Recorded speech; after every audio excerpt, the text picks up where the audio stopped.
আজ ২৩ নভেম্বর ২০২১ খ্রিস্টাব্দ, ৮ অগ্রহায়ণ ১৪২৮ বঙ্গাব্দ। ২৩ নভেম্বর ঝালকাঠি রাজাপুর হানাদার মুক্ত দিবস। ১৯৭১ সালের এই দিনে বরিশাল অঞ্চলের মধ্যে সর্বপ্রথম রাজাপুর থানা পাক হানাদার মুক্ত করে স্বাধীন বাংলাদেশের পতাকা উত্তোলন করা হয়। খিলাফত আন্দোলন ভারতীয় মুসলিম আন্দোলন নামেও পরিচিত। ১৯১৯ সালের ২৩ নভেম্বর দিল্লিতে প্রথম নিখিল ভারত খিলাফত সম্মেলন অনুষ্ঠিত হয়। বিংশ শতাব্দীর সর্বশ্রেষ্ঠ বাঙালি কবি কাজী নজরুল ইসলাম, বিদ্রোহী কবি হিসেবেও তার পরিচিতি আছে।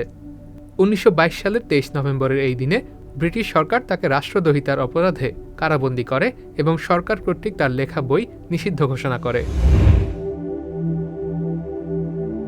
১৯৬৪ সালের ২৩ নভেম্বরের এই দিনে ব্রিটেনের সর্বপ্রথম বাণিজ্যিক বেতার কেন্দ্র চালু হয়।